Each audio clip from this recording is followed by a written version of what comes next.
manusia berpecah belah sebab ada hasad daripada hati kita. Jadi ayat ini walaupun Tuhan kata jangan berpecah, sebenarnya ada larangan sebalik itu. Bermaksud jangan kamu hasad yang menyebabkan perpecahan. Berpecah disebabkan hasad. Larangan jangan kamu berpecah, wala tafarraqu waqtalafu. Jangan kamu berpecah. Ayat itu tapi sebalik itu kenapa berpecah? Hasad dia kata. Maka jadilah ayat itu bermaksud jangan kamu hasad. Bermaksud hendaklah kamu jadi orang yang mencintai. Sebab tu hadis yang kita baca tadi, la yu'minu ahadukum, tidak sempurna iman kamu hatta yuhibba li akhihi, sehingga dia mencintai saudara ma yuhibbu li nafsi. Jadi itu satu tuntutan agama pada kita. Kalau kita tak buat, Tuhan yang akan buat kepada kita. Kan? Seperti itu. Ini adalah larangan daripada Allah Subhanahu wa taala mencegah hamba-hambanya yang mukmin dari perbuatan menyerupai kelakuan orang yang berpecah belah, berselisih faham dalam urusan agama. Daripada kaum ahli kitab, Yahudi, Nasrani, mendapat seksaan yang berat. Gambarkanlah betapa beratnya azab dan seksa Tuhan. Mana Allah Ta'ala tak suka. Wa ulaika lahum azabun azim. Dia sendiri menyifatkan sebagai azab dan seksa yang berat. Renungkanlah dan carilah jalan yang bisa. Ni Quran Alia Indonesia ni. Yang boleh menyelamatkan anda dari azab dan seksa tersebut. Semoga Allah Subhanahu wa taala memberikan rahmat atasmu. Jalan itu tiada lain ialah dengan berpegang teguh dengan Al-Quran dan hadis Nabi sallallahu alaihi wasallam. Menjauhkan diri dari perkara yang menyesatkan dan perbuatan bid'ah, memelihara diri dari pendapat-pendapat yang bakal membawa perpecahan umat dan perselisihan kaum muslimin. Jadi kita berselisih tak ada masalah. Berselisih tak ada masalah sebab setiap orang tak sama pendapat dia. Tak sama pendapat dia. Sehingga ulama pun berselisih juga. Berselisih di antara mazhab Syafi'i, selisih pendapat dengan mazhab Maliki, selisih pendapat mazhab dengan Hanafi dan sebagainya, berselisih. Tapi berselisih itu bukanlah menjadi sebab berpecah belah. Para sahabat berselisih pendapat. Dan berselisih pendapat sahabat ini bukan maksum. Terkadang para sahabat pun tegang juga. Bukan tak tegang. Jadi para sahabat juga manusia biasa. Sayyidina Umar dengan Sayyidina Abu Bakar pernah bertegang, bukan tak pernah bertegang. Ada kisah bertegang Sayyidina Abu Bakar, Sayyidina Umar. Sayyidina Umar nak lantik seorang ketua, nama sekian, Sayyidina Umar nak lantik ketua sekian. Berselisih dah tu. Dan selisih dia sampai tegang. Tapi baik semula. Itu mula.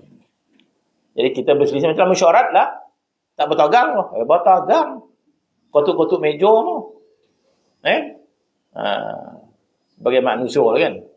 Tapi dah mesyuarat kan, minum latte balik. Elok balik. Ini kalau lapar dalam mesyuarat dah bertegang, lapar tu dah tak betul sapu lah. Ada. Mana? Kita tak jaga adab ikhtilaf tu kan. Masa kita berselisih tu, memang agak tegang lah. Para sahabat pun macam tu. Bukan tak ada suasana tegang. Ada suasana tegang.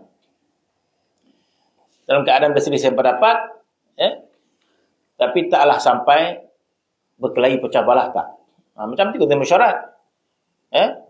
Kalau kita tak pandai mesyuarat, tak payah mesyuarat dah. Malih macam mana? Naik darah tu. Dia tak pandai mengawal dia kan. Dalam mesyuarat, kita mesyuarat lah kan. Tak setuju. Pendapat kita saya tak setuju. Dia pun dah marah. Berselisih. Sebab tu di kalangan para ulama, kalau dia tak jaga adab, maka berselisih dia sampai bermusuh. Bukan tak ada di kalangan ulama yang bermusuh, ada. Kenapa? Sebab dia tak pandai nak jaga adab ikhtilaf tu kan.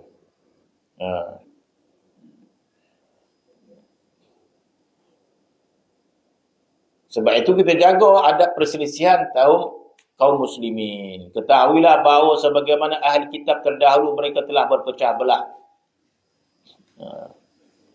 Ahli kitab yang dahulu mereka berpecah belah dan berselisih faham dalam urusan agama. Maka umat Nabi pun berpecah belah. Tidak selamat daripada berpecah belah. Sebab itu tak salah Nabi pernah berdoa kepada Allah Subhanahu Wa Taala. Tak ingat saya doa dia. Semua doa Nabi dimakbulkan kecuali satu. Yang satu itu Nabi berdoa agar umat dia tidak berpecah belah. Umat dia tidak bermusuhan sama dia. Maka Allah Ta'ala tidak makbulkan yang itu. Bermaksud umat Nabi ini dia berpecah belah. Sampai dia bermusuh dan berperang. Sebab itu kita tengok para berperang. Dan di antara alamat kiamat, Nabi sebut orang Islam perang dengan Islam. Itu ada hadis dia. Nabi menyebut di antara alamat kecil kiamat, orang Islam perang dengan orang Islam. Bermula daripada apa? Bermula daripada sahabat lagi. Ya. Peperangan di antara Sayyidina Ali dengan Siti Aisyah kan. Wah. Sebab itu ulama sebut bila kita baca sirah, sahabat dengan sahabat berselisih. Dalam kitab Tauhid, Jahrah Tauhid ada. Yang kita tak baca Jahrah Tauhid. Jahrah Tauhid disebut bagaimana keadaan kita umat akhir zaman ni bila kita baca cerita sahabat dengan sahabat ni berselisih berperang, maka di antara kedudukan yang perlu kita ambil, dia kata jangan masuk mana-mana, duduk ontok-ontok. Jangan kita kata sahabat ni betul, sahabat ni salah, yang ni betul, yang ni salah. Jangan. Jadi bila kita baca kisah sahabat berselisih, kita duduk ontok-ontok. Kita jangan masuk. Itu punya cara ulama dalam kitab Jahrah Tauhid disebut. Bila dua sahabat berselisih, hatta sampai bunuh. Mana kita nak betulkan, jangan masuk. Serahkan urusan pada Allah Subhanahu Wa Taala.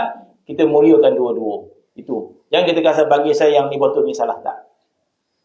Umpama amak dengan ayah berkelahi. Jangan kita masuk. Saya sokong ayah. Mak marah dia. Kau siapa yang beranak kau?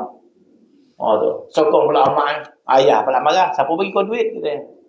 Macam mana nak buat? Jangan masuk. Diam. Kan? Jadi sahabat dengan sahabat, jadi Nabi doa, maka itu umat Islam ni. Tapi walaupun begitu keadaannya, maka kita masih lagi tertakluk pada hukum jangan berpecah belah. Maka umat ini pun berpecah belah dan berselisih faham. Perkara ini diceritakan oleh Nabi sallallahu alaihi wasallam, hadis yang masyhur selalu disebut oleh orang. Maka Nabi bersabda, iftaraqatil yahud ala 71 firqatan. Telah bercerai-berailah orang Yahudi itu kepada 71 puak. Waftaraqatin nasara ala 72 firqatan. Bercerai-cerailah, berpuak-puaklah orang Nasara itu 72 puak. Wasataftariqu ummati ala 73. Maka berpuak-puaklah umat aku, orang Islam ini, kepada 73. Nabi kata, firqatan kulluha finnar illa wahidatan. Semua masuk neraka, satu yang selamat. Oh, Masya Allah. Kalau macam tu, Masya Allah. Masing-masing mendakwa lah. Yang selamat tu dan. Selamat tu dan.